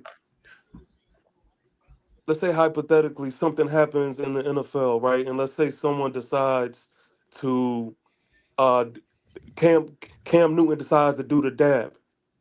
But then you have someone who you would consider Cam Newton's rival comes up behind Cam and then does the dab. Which one is going to be the most effective one? Which one is going to be talked about the most? Should be Cam Newton. Probably be Cam. I would assume Cam. I mean, if anything, it would be Cam. Yeah. But I mean, that's the same what I was talking about earlier when Cam Newton did his little dance, and they were talking about how he's being boisterous and braggadocious, if you will. And then you have Kelsey dancing, and they just treat it as like any other play. I think there's another element to this scenario, the two that we also have to include as a possibility here. There's also the gender equation. Are we a little more shocked by competitiveness and trash talking by women than we are men as well as a whole? And again, it's not an individual answer, and it's even something that you might need to pause a second and take a look and go, hold on, have I acted this way when two men in a sport have acted a certain way? Because yes, there's obviously the race issues, but there's also obviously gender issues in this country as well. Let's be very frank on that. Yeah, that's a good point. Sorry, I had to do something. Oh, it's all good. No, I mean, to my point, it's always going to be the person who reacts to the action where it's created the drama. Like then that's when a conversation pretty much is just getting going. Like you stepped into that role when you decide to do the wave in front of the face action towards Caitlin Clark, you are stepping into that role at that point. Oh, but how come Caitlin Clark wasn't stepping into that role when she did it? That's my question. It wasn't towards Angel Reese for one. For two, it was talked about. It wasn't like it wasn't talked about. It wasn't talked about in the same degree as it was to Angel Reese because it wasn't done to her. That wasn't the battle. But it was brought up as to Caitlin Clark having edginess to her and all of these different things. But Angel Reese's wave to the face was clearly different. And it clearly was towards Caitlin Clark what was already a narrative beforehand. So I mean, it's a different circumstance. Wow. I don't know. I feel like Caitlin Clark did that junk before. She did the choke thing. She did the I don't even know what to call this, but she's done that. She was doing all that through college. Nobody had anything really to say. Oh, they didn't bring any smoke until Angel Reese did it to her. And to be fair, you know, I saw that national championship game from beginning to end. And when that game was clinched, I think that I felt that, you know, Reese was valid in doing that. Now, to your point, TP, of playing victim and villain, is when, you know, the following year when they lost in the Final Four, and, you know, she went on the podium and, you know, she said how she's being sexualized. And you got a question in the chat. Well, okay, I'll read that in a second. But, you know, which is true. I mean, women are being sexualized because that's what they do. They, meaning the media. My question for you guys is, Sports Illustrated puts out a calendar every year. Can Reese be both the villain and the victim? No. You can't be both. I'm sorry.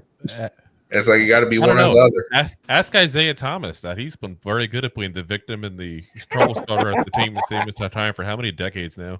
Right. Okay, you can try. It's just not a good look. Right. Right. It's not going to work out well for you trying to play the victim and the villain. And Tanya made a good point. She said, I guess it does depend on the situation. Now, what question were you asking? Is it in the private chat? Mm-hmm. NJ Mass Sports. Yeah, that's Lucas. Go ahead, Lucas. What's up? Hold on a sec. I was gonna say, is he backstage? Yeah, he's backstage. I'll bring him on real quick. Lucas, what's up, man? What's up, guys? We could do for a little change of topic and lightheartedness for the last, 10, 20 minutes of the show. What's up, Lucas? What's up? What you got going on, man? Not too much. I got a quick question for you guys. I won't be on for long. No worries. What's up? First, if you don't mind me saying, I'm glad your surgery went out okay. Yeah, thank you. I want to give you some well wishes, brother. Hope all turns out okay for you. Yeah, I think it will. I'll have a cast off in like 2 weeks. So okay, well, good deal. Wishing you a speedy recovery, man. Yep. Thanks, guys. Anyway, I looked at the Giants schedule that came out a week ago, something like that. Mm-hmm. Damn, it's already been a week. Were you too happy you needed to be depressed, or what? Were you too happy to be depressed? Well, here's the thing. There's so many people thinking like our max amount of wins is like 3 to 5 wins. But for some reason, like I see the schedule and I see some pretty easy wins. Not easy wins, but like I was gonna say when it comes to the Giants, nothing's ever easy. Did you duplicate week 5 over and over again against the Saints, or? Wow. Well, there's a couple wins. That's the only easy win. I definitely could see. And my final record prediction for them was 9-8. And some people are calling me kind of insane. What do you guys think about that? Mine was 8-9. Hold on, guys. Hold on. Let me answer this, and I'll let you guys go for it. Your show. Okay. So if people say that you're insane, that by going 9-8, you let them know that I said we're going 17-0. Okay. Anybody? Go ahead. Well, you are crazy. So my prediction was 8-9. So I mean, we're only one game off. I think that people are basing a lot of the people are basing this season off of last season's offense. Number one, which we do not have anymore. We have new players. We have new coaches. We have a new line. You cannot, we don't actually know exactly what the Giants offense is going to look like, but on paper, for sure, it looks a hell of a lot better than it did last year. So on paper, you can't just say that, oh, they can't beat a Dallas or they can't beat a Washington or they can't, or any of these teams that they're going to play. They have weapons now. They have more weapons than they've had in a very long time. Uh-huh.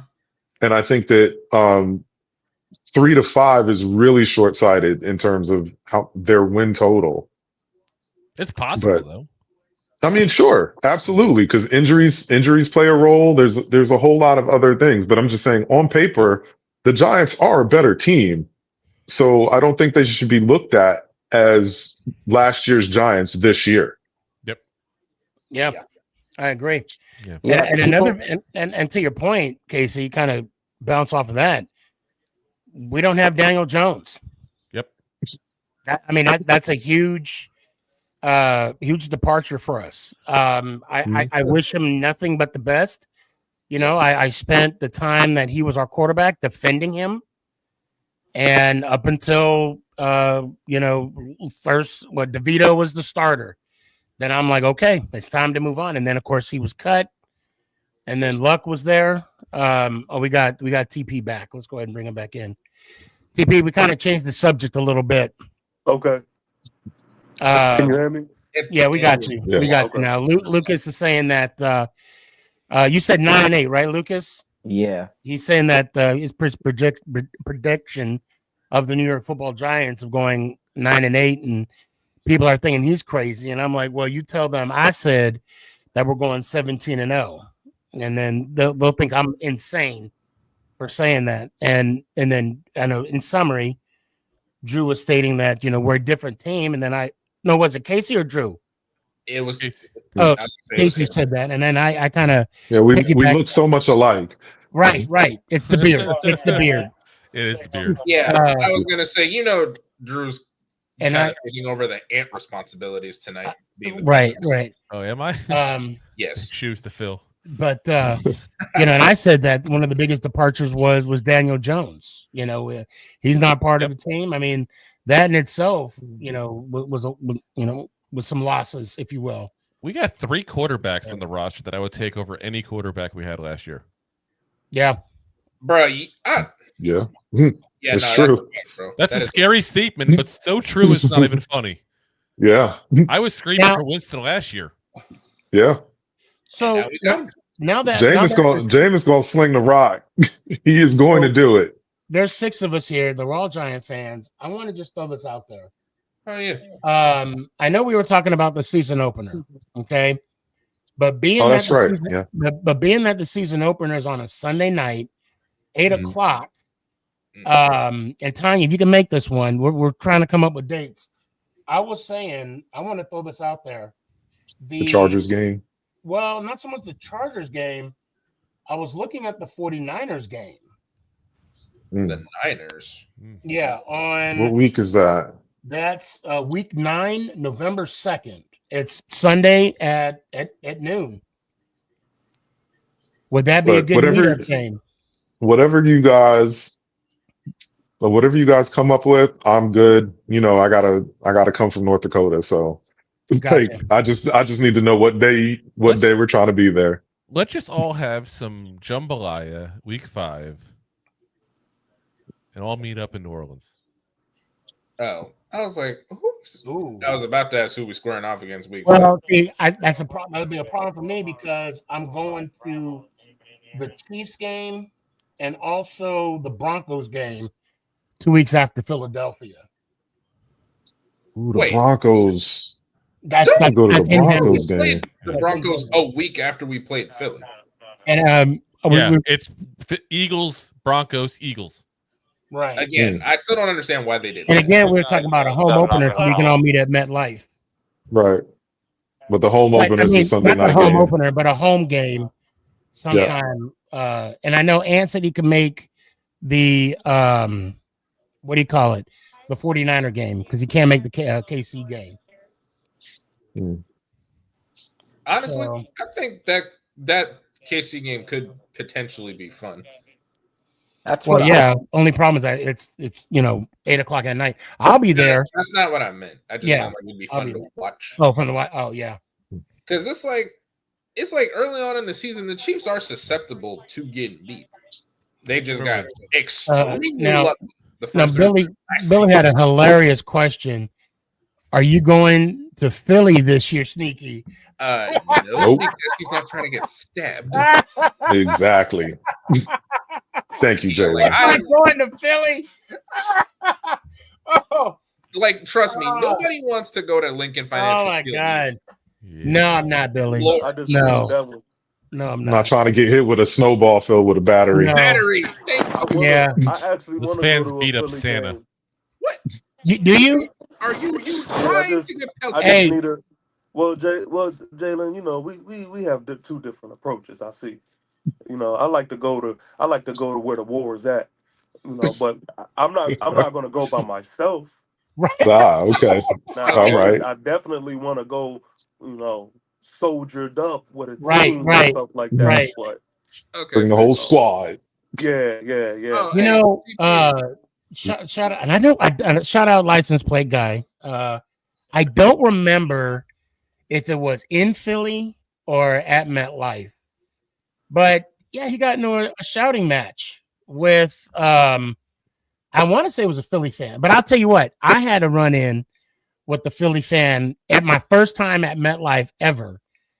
Man, it was like a group of females. They were out there, smoking cigarettes.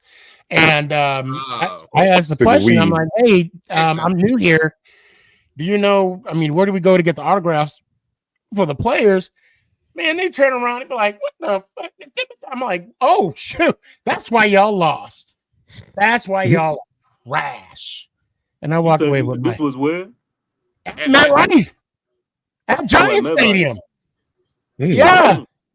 Because, everybody I bumped into, are you getting autographs? You got to go right here, that. And I'm like, I didn't know where to go. And I just turned around and I didn't realize that they were Eagle fans. And I just asked the question. I'm like, to their defense. There is no defense. There really isn't. No, but hold on. Right. I would have think you was being sarcastic now. You're in MetLife. You're right. Like, I would have personally. But hold up. Pause, though. Pause. I even said to them, because when they turned around and I saw, because again, it was packed. I just asked the first person I saw, and I'm like, oh, I'm sorry. This is my first time here. I laid it all out, right? I stated my case. I didn't know they're from Jersey. They could have been from Jersey, Eagle fans. That's a thing. I'm sorry. This is my first time here. Do you know where we go to sign autographs? Man, I don't know, motherfucker. I'm like, this bitch. Are you kidding me? I'm trying to be nice. First I'm trying to be nice. Jersey Eagles fans live in the Pineys. We don't associate them with actual Jersey, okay? Man. They're more Jersey Shore than Jersey. They're more like Jersey Bama.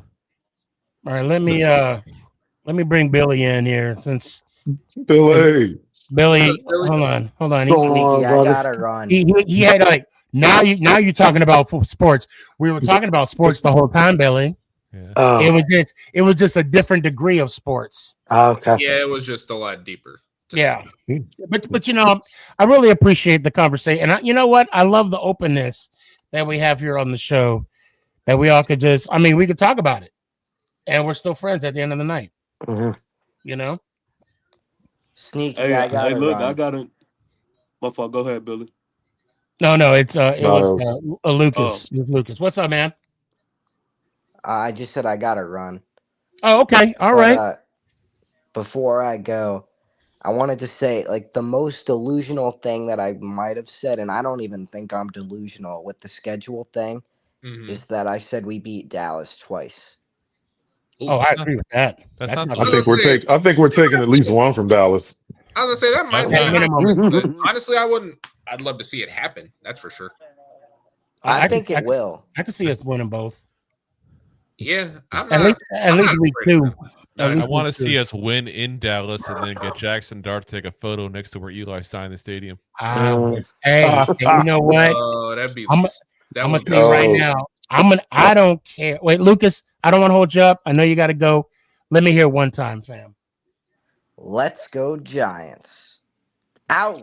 I appreciate you, brother. Hey, get well soon. Get well soon. I tell you what.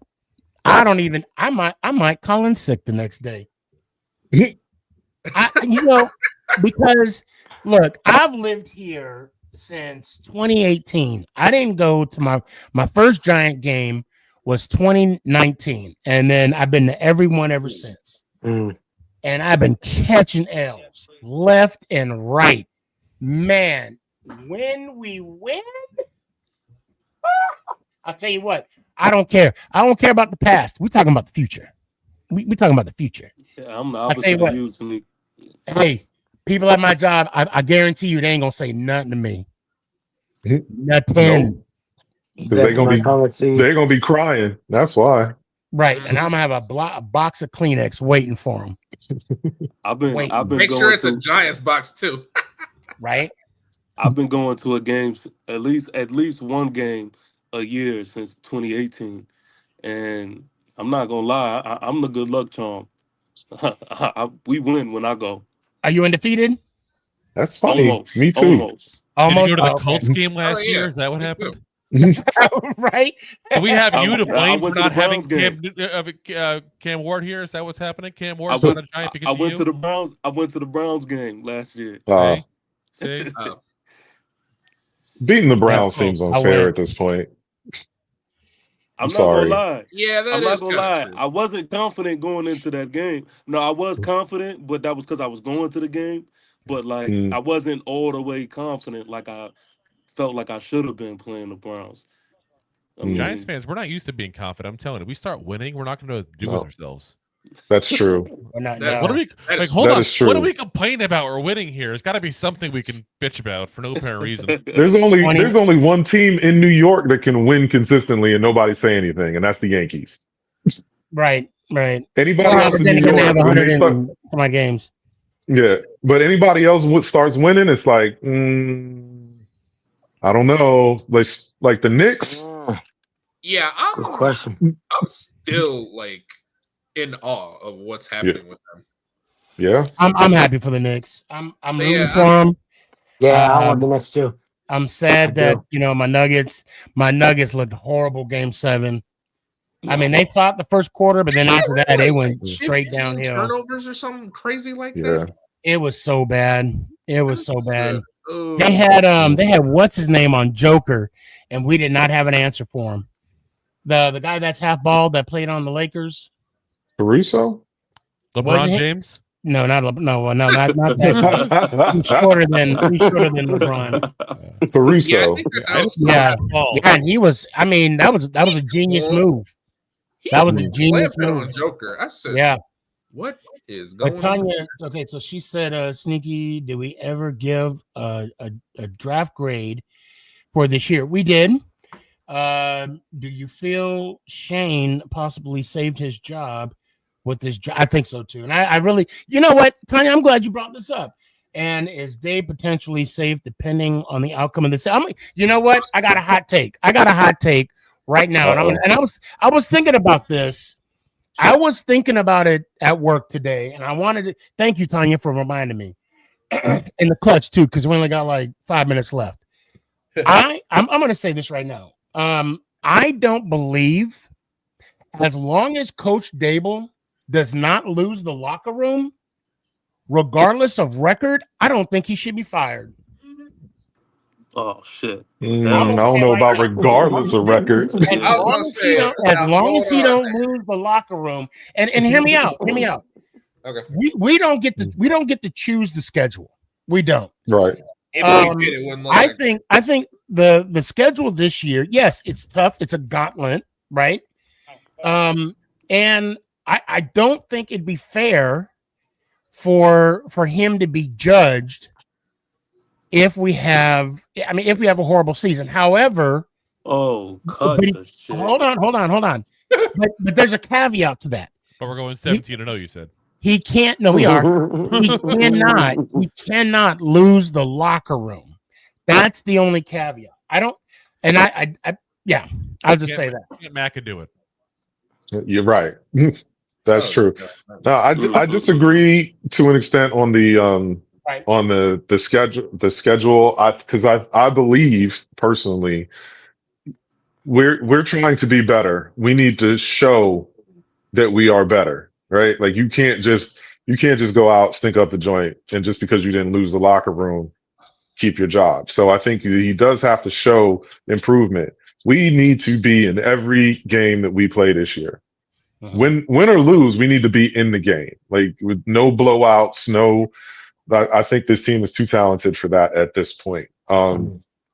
Now, as far as, but for me though, Shane should keep his job. Yeah, Dable has to win though. Shane put this team together. Dable has to take that talent and use it wisely. Mm-hmm.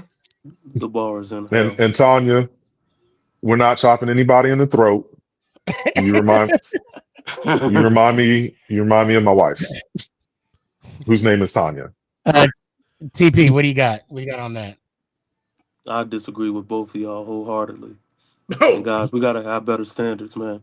Like I understand we just dumped our ex-girlfriend, but that doesn't mean that we go out here and just looking for a bunch of 5s and 6s. Go for the 10. Holy, all right? Go for the 10.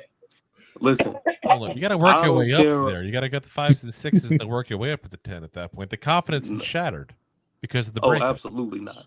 Oh, absolutely not. See, you got to shoot. TP said bump that. Yeah, you got to. See, this is the thing. I'm not expecting for us to go out here and be on a playoff berth or anything like that. I'm not expecting. But the truth of the matter is this: you dug this hole. Now you got to dig your way out of it. So I'm done with the excuses, man. I'm done giving the extra chances. I mean, we are pacifying Coach Dable, and it doesn't make any sense to me. Like, how many more excuses are we going to give the man? Now he has his quarterback. I mean, like at the end of the day, he got to make something shake. Everything can't be perfect for him to just. It doesn't have to be a perfect situation in order for us to just win games. That's just, I don't know what world that happens in. Now, saying that, we have to at least be around, and this is the bare minimum, we have to be around that 6 to 7 game range, man. Like, forget the losing the locker room crap. I can do that. I can have the locker room like behind me. Like, I don't want to hear that, man. We need to put a good product on the field. And the only part that I kind of agree with what Casey is saying is if we're going to be close, then it has to be offensively. We have to look not elementary. Like, we have to look like we belong on the field. Right. So we got to, man, I don't care how hard the schedule is. We got to put up this year, man. Simple as that. So you know we agree, right, TP? Like we're basically saying the same thing. Okay, because I thought you were saying as long as they're close, they're good. What I'm saying is like we need to be in every game this year. Like if we start talking blowouts, like Dable got to go. I think there's too much talent on this team right now, even with that gauntlet of a schedule, that if we can't be in these games, if we can't eke out a few wins, then it's on Dable at that point. So you're in the same game range as me. That's 6 to 7 range. I think they're going to win 8. I said that before. I think they got 8 in them. So I think there's two things here in this. One thing I think people are forgetting is, you know who else is a very tough schedule? The Washington Commanders, the Dallas Cowboys, and the Philadelphia Eagles. I don't buy this whole difference in gauntlet of schedule. I get there's differences, like the Niners, for example, we get because they happen to be 4th place last year. But let's be honest, the Niners are not the same Niners as 2 years ago. No. They lost half their roster in free agency. They're paying Brock Purdy now. McCaffrey, who knows what the hell is left in his tank? Like there's a lot of changes there. So I don't think there's some games I think that aren't quite as rough as some people are making them out to be. But the second thing on that is John Mara is a man that I would freaking love to play poker with. Yes. Not just because the man has the money to put up, but because the fact that he has no poker face whatsoever. Now, what did he say is part of the reason he wanted to keep Dable and Shane this offseason? Continuity. He felt like he moved off too quick. He wants continuity. Well, what did he keep on saying about Daniel Jones? We ruined him. We gave him too many changes. We didn't give him a chance to develop all this stuff. Do you really think that John Mara is not going to talk himself into keeping that continuity for the sake of Jackson Dart? All the Giants need to do to keep Dable and Shane employed one more year is show some improvement in some way, shape, or form that they can at least say, oh, look, we put an ultimatum out and they improved. They went up. They got 5 wins this year. They were the 7th pick now instead of the 4th. Like they're going to find the third way. They're going to find some way of making it seem like there's a minor victory this year no matter what. And then Jackson Dart's got to show that he's got potential.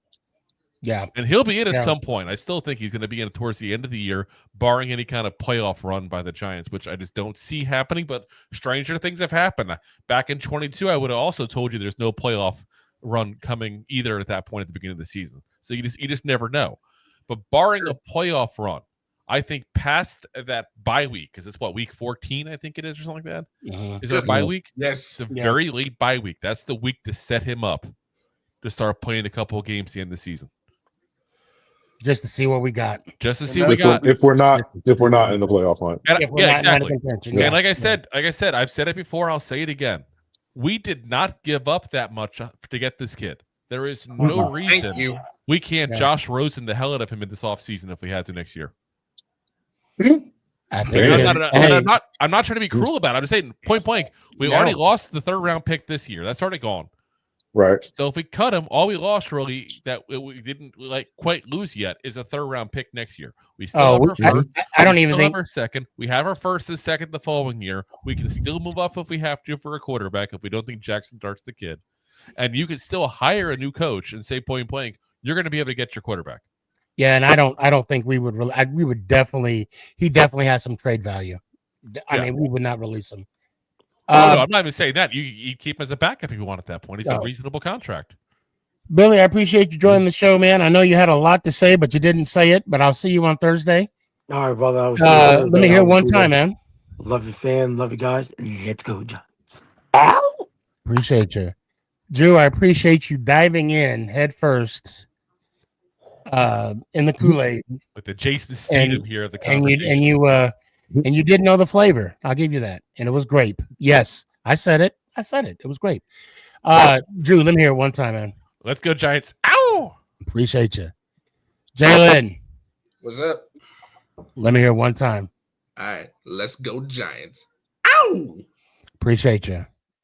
Like father likes, or like son like father. Casey. Let me hear it one time. Let's go, Giants. Ooh. Appreciate you.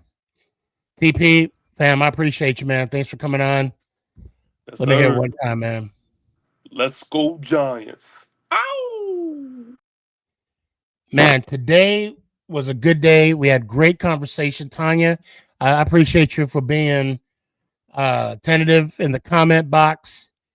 Everyone, I love, again, I'm going to say it again. I love the fact that we can have these conversations and then go out for drinks later. Although, unfortunately, we all live in different states and we can't do that now.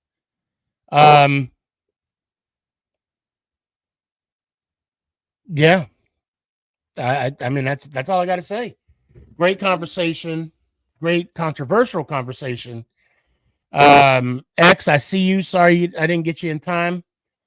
But I will see you Thursday. I'll have a show Thursday, X.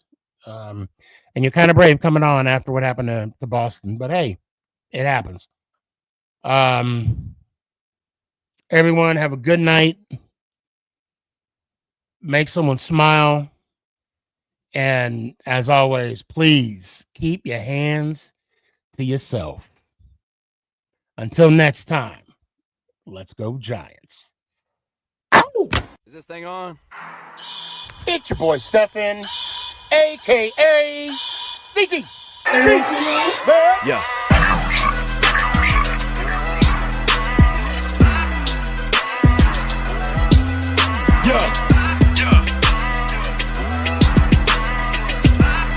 Lyrical assassin.